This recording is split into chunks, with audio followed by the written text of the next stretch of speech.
따라합시다. 하나님, 오늘도 큰 은혜 주실 줄 믿습니다. 아멘. 여섯 사람 축복해 주세요. 이 밤에 은혜 많이 받으세요. 아멘. 세상에서 가장 값지고 아름다운 삶이 뭘까? 제가 볼 때는 단순합니다. 예수님을 위해서 사는 겁니다. 예수님.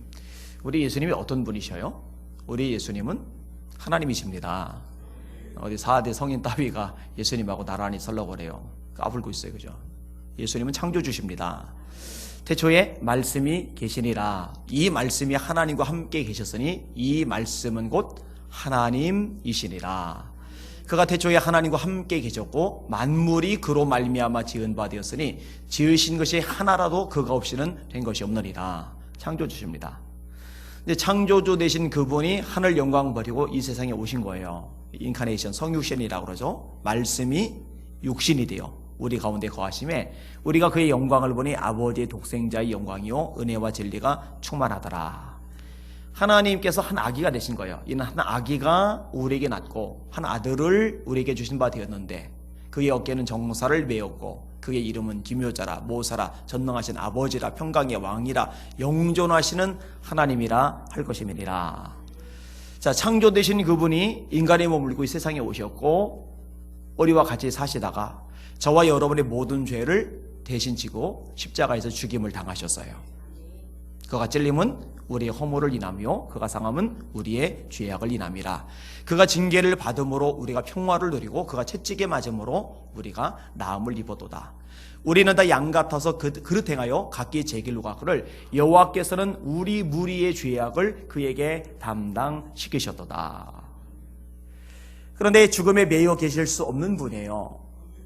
성경대로 우리 죄를 위해서 죽으시고 성경대로 3일 만에 다시 살아나셨습니다.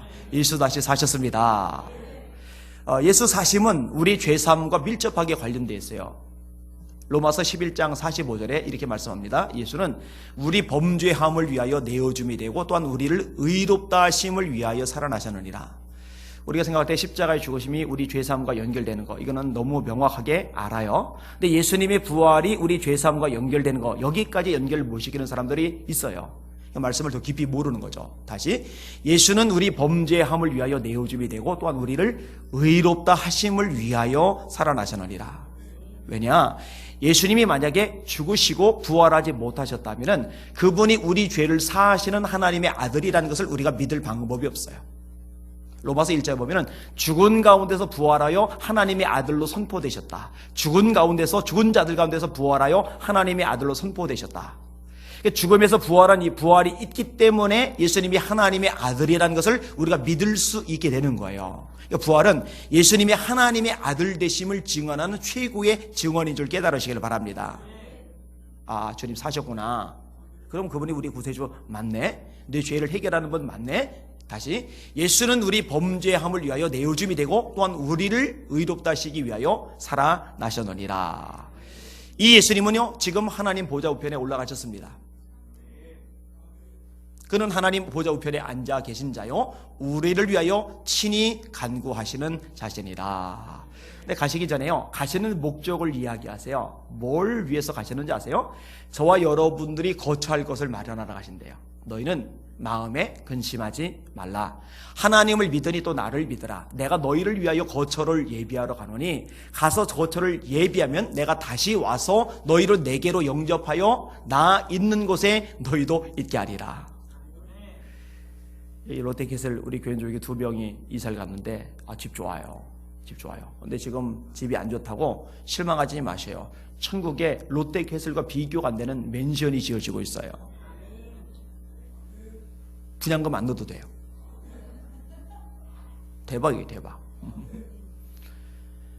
기대하시길 바랍니다. 자, 이게 준비가 되면 다시 오셔요. 볼지어다 구름을 타고 오시리라. 각인의 눈이 그를 보겠고 그를 찌른 자도 볼터이요 땅에 있는 모든 족속이 그를 인하여 애곡하리니 그리하리라. 아멘. 갈릴리 사람들아 너희가 어찌하여 있어서 하늘을 쳐다보느냐. 너희 가운데서 하늘로 올리우신 예수는 하늘로 가심을 본 그대로 다시 오시리라. 사도행전 1장에 승천하는 예수님을 바라보던 갈릴리 사람들에게 천사들이 외쳤던 메시지죠. 바울 사도가 데살로니가서 4장 16절에 이렇게 말합니다. 주께서 호령과 천사장의 소리와 하나님의 나팔로 친히 하늘로 쫓아 강림하시리니, 그리스도 안에서 죽은 자들이 먼저 일어나고 그 후에 우리 살아남은 사람들도 구름 속으로 끌어올려 공중에서 주를 영접하게 하시리니, 그리하여 우리가 항상 주와 함께 있으리라. 하나님 되신 예수님이 나를 위해서 이 세상에 오셔서 저와 여러분이 죄를 짊어지고 죽으신 이후에 죽음의 권세를 이기고 살아나셨고 하늘에 올라가셔서 우리를 위해서 중보 기도하고 계시며 우리를 위해서 맨션을 준비하고 계시다가 이제 우리를 데리러 재림하십니다. 그러니까 저와 여러분의 삶은 이 예수님, 이분에게 고정이 되어야 돼요. 성경은 명확하게 말씀합니다. 따라합시다. 우리가 살아도 주를 위하여 살고 죽어도 주를 위하여 죽나니 사나 죽으나 우리가 주의 것이로다. 여기 사람 보고 말하세요. 당신은 예수님 겁니다.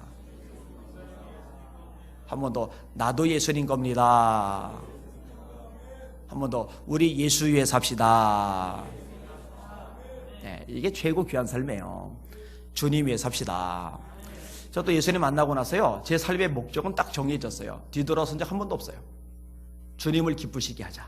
주님을 위해서 살자.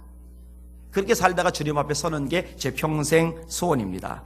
그것이 인정받는 인생이고 그것이 칭찬받는 생애가 될 겁니다. 오늘 설교 제목 따라합시다. 주님을 위한 삶은 인정받고 칭찬받는다. 한 번 더. 주님을 위한 삶은 인정받고 칭찬받는다. 아멘. 자, 오늘 말씀을 볼게요. 오늘 본문에 보니까 위대한 하나님의 종 세례 요한이요 흔들리고 있어요. 갈대처럼 요동치고 있어요. 2절과 3절을 보셔요. 시작. 요한이 옥에서 그리스도께서 하신 일을 듣고 제자들을 보내어 예수께 여짜오되 오실 그이가 당신이오리까 우리가 다른 일을 기다리오리까. 세례 요한은요 영성 훈련을요 누구보다 깊이 받은 사람입니다. 아주 어릴 때부터 받았어요. 이스라엘에 나타나는 날까지 빈들에 있습니다. 이스라엘에 나타나는 날까지 빈들에 있습니다. 광야에서 지냈대요. 언제까지? 이스라엘에 나타나는 날까지. 언제 이스라엘에 나타났어요? 30세 무렵에. 그럼 10대를 20대를 광야에서 보낸 겁니다. 우리 효빈이 후원이를 광야에서 한 10년 살게 하면 미칠 겁니다. 미칠 겁니다. 지금도 제 눈치 살살 봐가면서 스마트폰 들여다보는데 제 발자국 소리가 들리면 후다다다닥 막 입을 들춰보면 그 밑에 스마트폰이 숨바꼭질하고 있어요. 이렇게.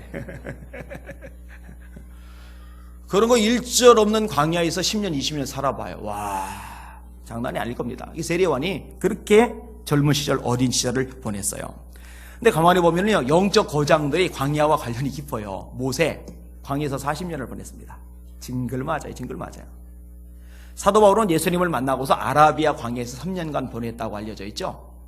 예수님 공생에 시작하기 전에 성령에게 이끌려 광야로 가시고 거기서 40일간 금식하며 기도를 하십니다.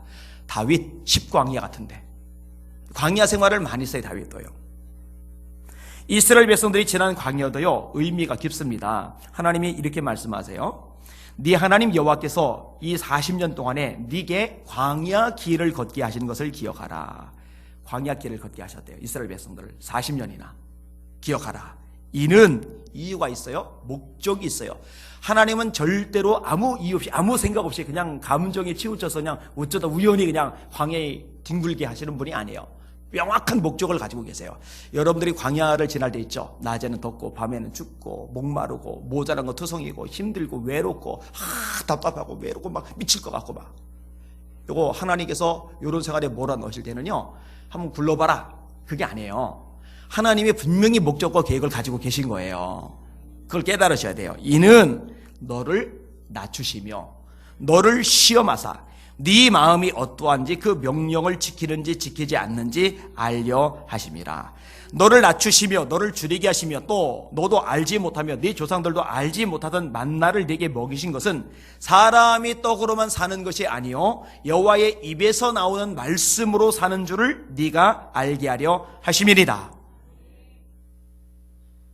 이 광야 이게 하나님을 깊이 만나게 만드는 것. 제가 22살 때부터 5년 동안 성민교 종탑방에서 살았다고 그랬잖아요. 저한테는 광야였어요.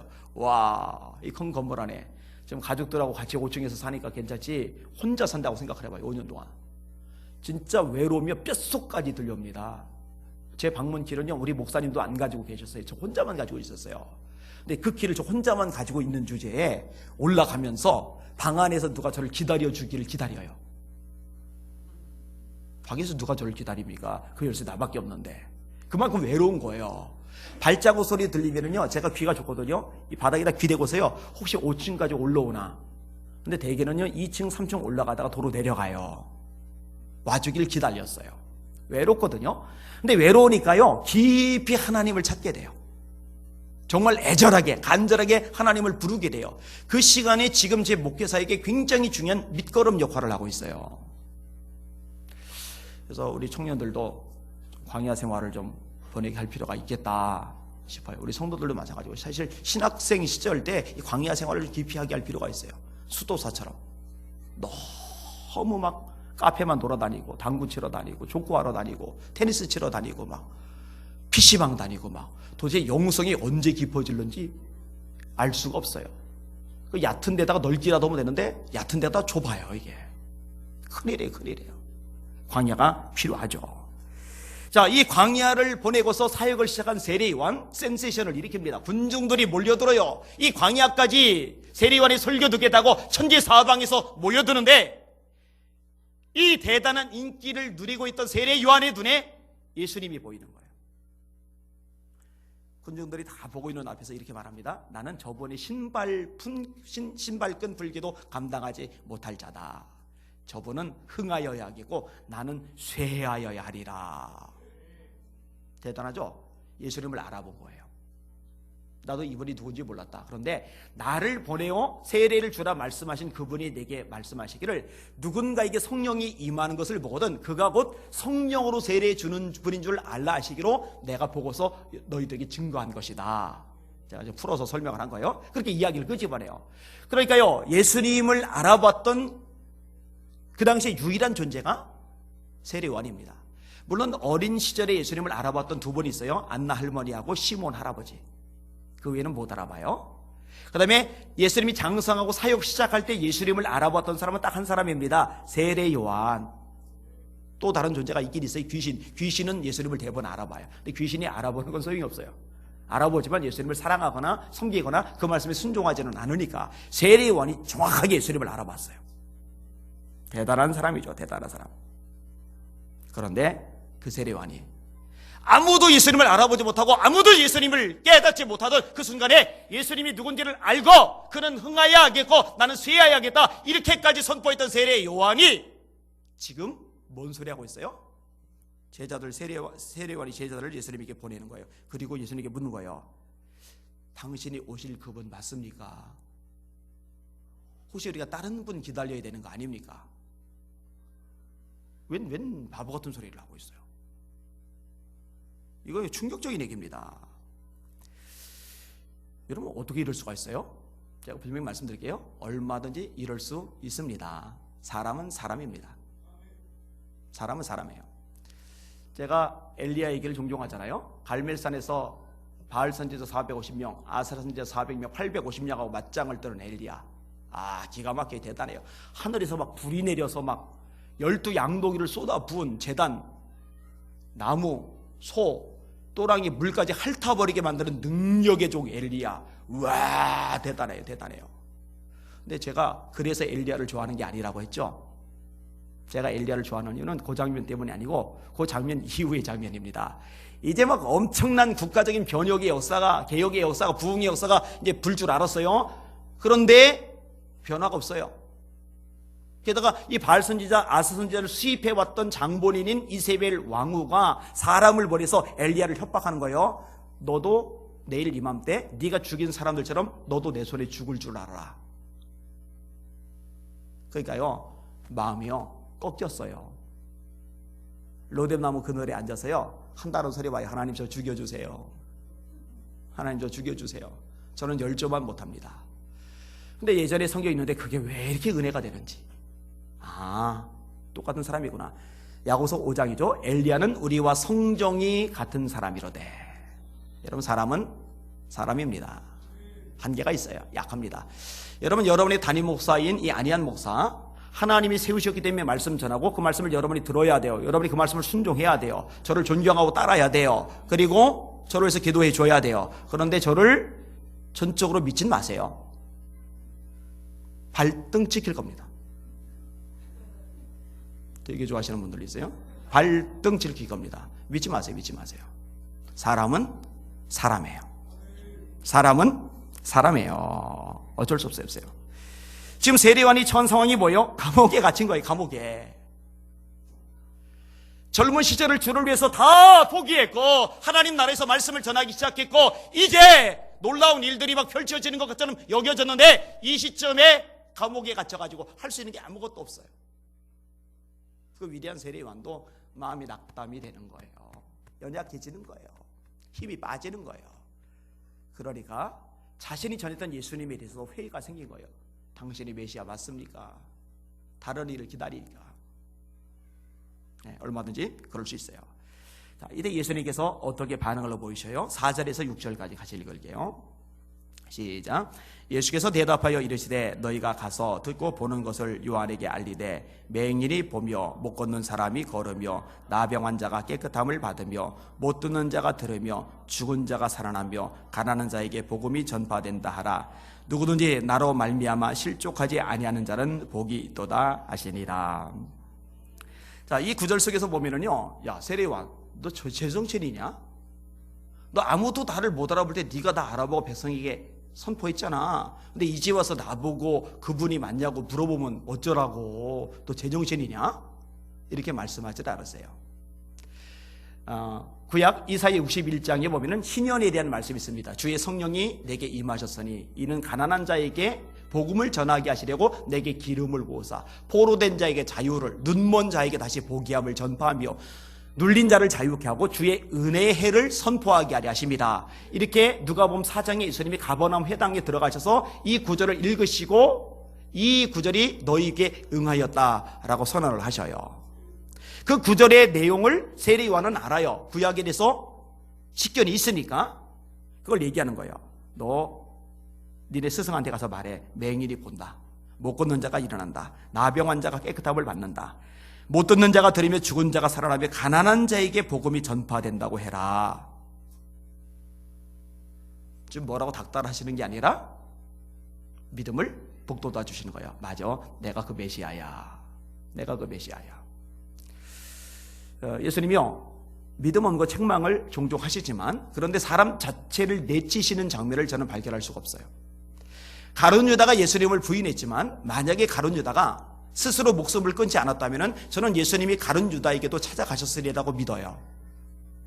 여러분, 베드로는 뭐 가룟 유다보다 나은 게 뭐가 있어요? 베드로도 스스로 목매지 않은 게 참 잘한 거죠.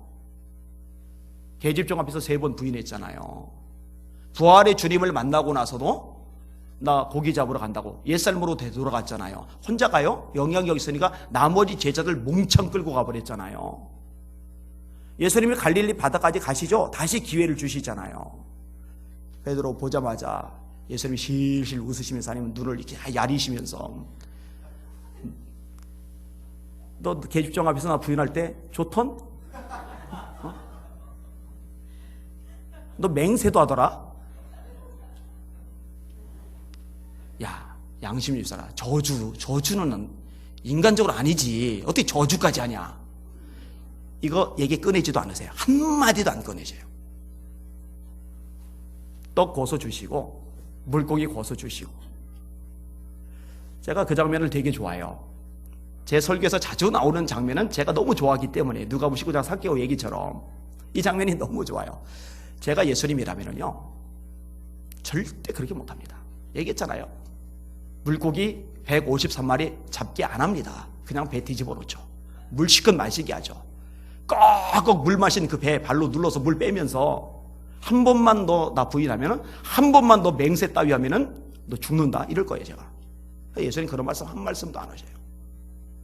그냥 하나 물으시죠. 너 나를 사랑하냐? 사랑합니다. 그럼 내 양을 먹여라. 너 나 사랑하냐? 사랑합니다. 내 양을 쳐라. 너 나 사랑하냐? 사랑합니다. 내 양을 먹여라. 예수님의 모습 생각할 때마다 감동이 돼요. 마음에 와 닿아요. 예수님 도마를 향해서도 마찬가지로 말씀하십니다. 부활의 주님이 제자를 만나셨는데 꼭 빠지는 놈 있잖아요. 도마가 그때 안 나타난 거예요. 그래 나머지가 봤으니, 그 많은 사람이 동시에 봤으니 좀 믿어주면 되잖아요. 나 예수님 만났다, 예수님 사셨다 그러면 그래 너희들 다 봤으니 만나보다 이래야 되는데 본줄을 부리죠. 내 손가락을 예수님 못 잡게 되고 내 손을 그 옆구리 대보기 전에는 나는 안 믿을 거야.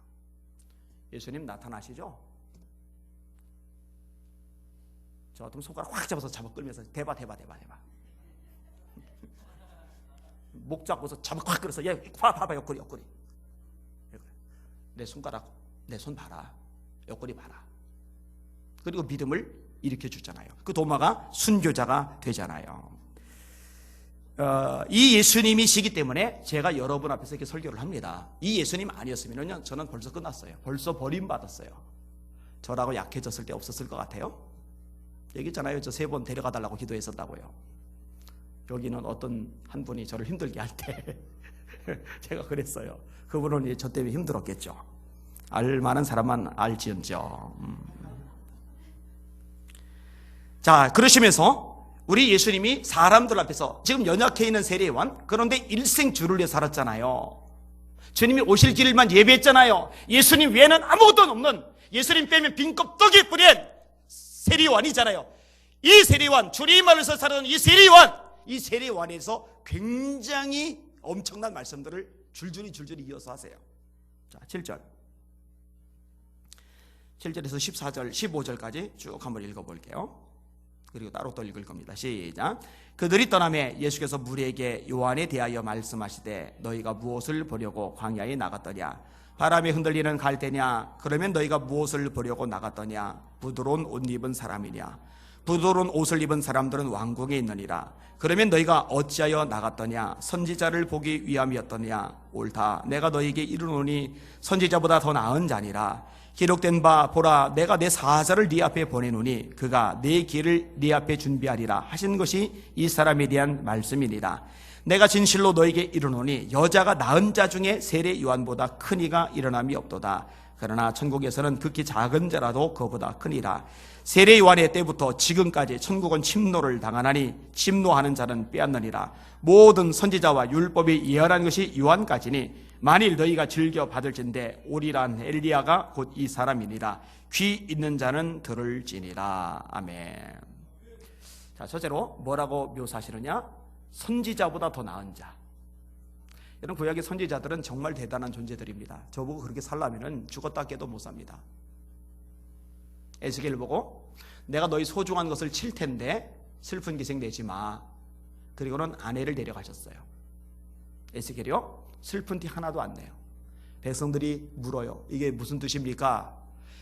이스라엘 백성들에게 소중한 건 예루살렘 성전입니다. 이 성전을 하나님 뺏어 가시겠다는 거예요.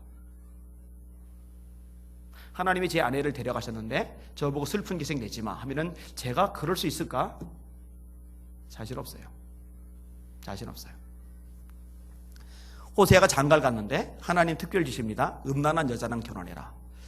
제가 전에 한번 얘기한 적이 있는데 저는 아무리 예뻐도요 끼 있는 여자를 별로 안 좋아합니다. 왜냐면 끼 있는 여자는 제가 감당을 못해요. 바람 끼는 여자 얘기하는 거예요. 그런데 호세아가 이 고멜을 사랑하면서 그렇게 아껴주는데 이 여자가 못됐어요. 그렇게 자기를 아껴주는 남편 등지고 딴 남자한테 간 거예요. 빚까지 진 거예요. 하나님이 말씀하세요. 호세아 데려가서 빚 갚아주고 데려와. 그리고 이전처럼 사랑해줘. 그거 어떻게 합니까?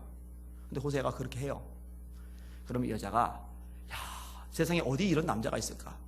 바람 폈는데 빚까지 졌는데 그 빚 갚아주고 나를 이렇게 용서해주고 다시 품어주는 이런 남편 같은 남자가 세상에 어디 있을까? 난 이제 이 남자만 바라보고 살래. 이러면 좋을 텐데 또 나갔어요. 이게 완전 상습범이에요. 하나님이 말씀하세요. 다시 가서 데려와줘라. 그리고 뭐라 하세요? 위로해줘라. 여러분 그때 위로가 나옵니까? 열불나 죽겠는데 위로가 됩니까? 아우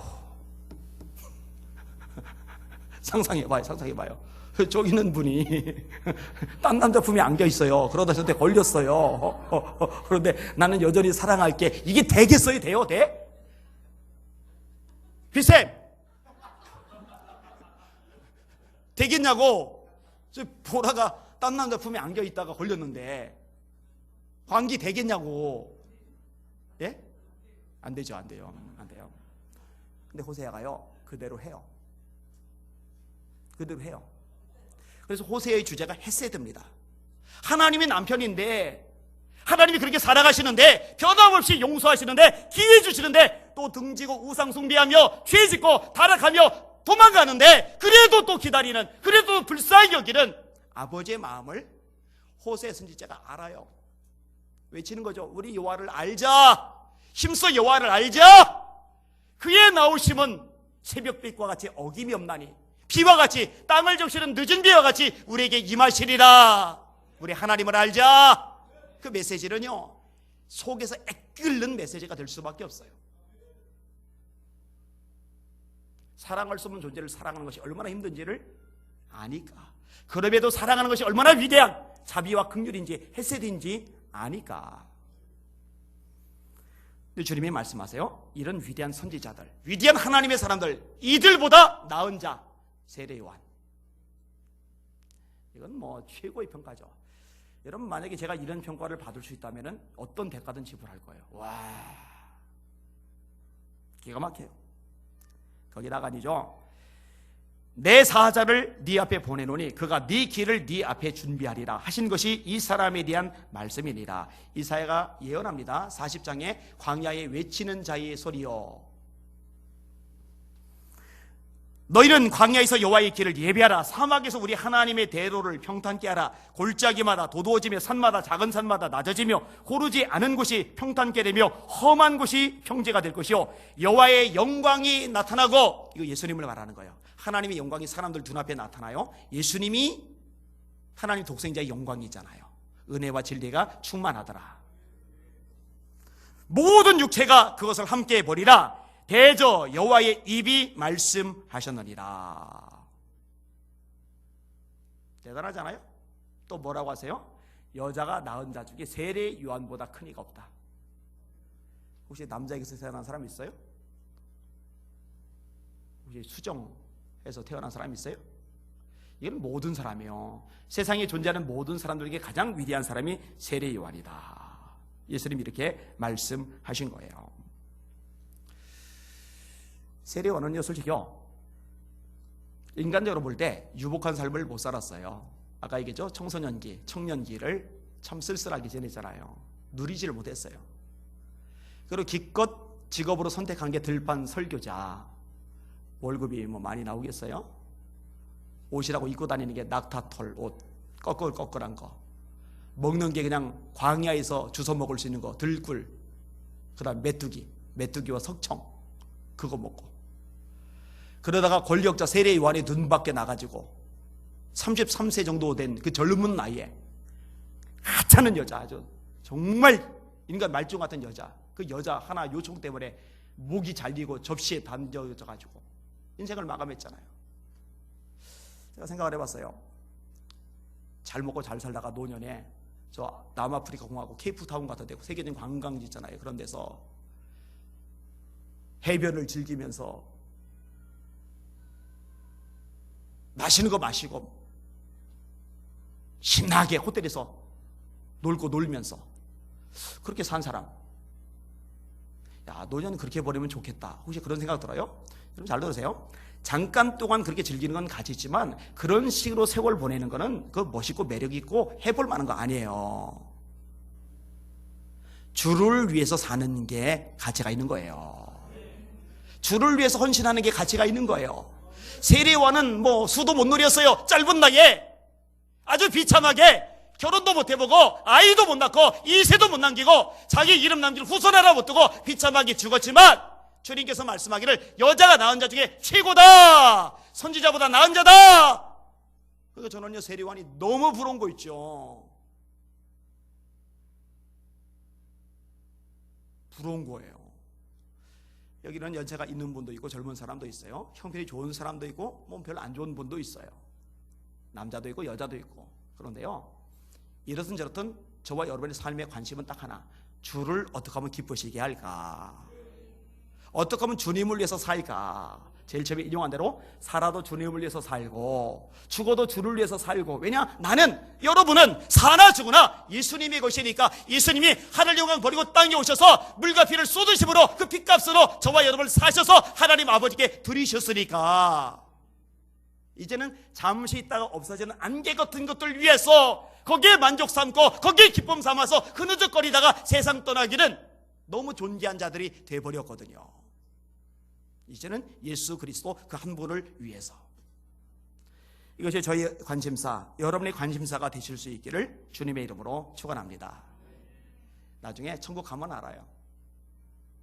정말 부질없는 것 위해서 발버둥을 쳤는지, 가치 있는 것을 위해서 인생을 불살랐는지 천국 가보면 알아요. 그리고 제 소원 끝없이 말합니다. 제 소원이 뭐냐? 제가 목회한 교회 성도들이 하나님 앞에 섰을 때, 저와 나란히 섰을 때 하나님 앞에 잘했다, 차락하고 충성된 종아, 이렇게 같이 칭찬 듣는 것. 구원은 받긴 맞는데 천국 갔는데 죄다 그냥 용케 왔구나, 이 소리 들으면 참 가슴 미어질 거예요. 그때는 돌릴 수도 없고 그거 결정하는 게 여기에요. 여기. 우리 주를 위해서 합시다. 예수 위해서 합시다. 살아도 예수, 죽어도 예수. 사나 죽으나 나는 예수님의 거. 말씀을 정리합니다. 따라합시다. 주님을 위한 삶은 인정받고 칭찬받는다. 세류한 비참해요? 아니요, 영광스러워요. 세류한 불쌍해요? 아니요, 찬란해요. 세례요한 끔찍스러워요? 아니요, 너무너무 부러워요. 저와 여러분들은 그렇게 죽을 영광스러운 기회를 얻지는 못할 거예요. 이 대한민국은 그러기는 너무 자유로운 나라니까. 그러나 우리 시간, 우리 물질, 우리 재능, 우리 건강, 우리의 인생을 주님의 손에 올려드리면 주님께서 기뻐하시고 칭찬 주실 줄 믿습니다. 아멘. 기도하겠습니다. 반주해 주세요.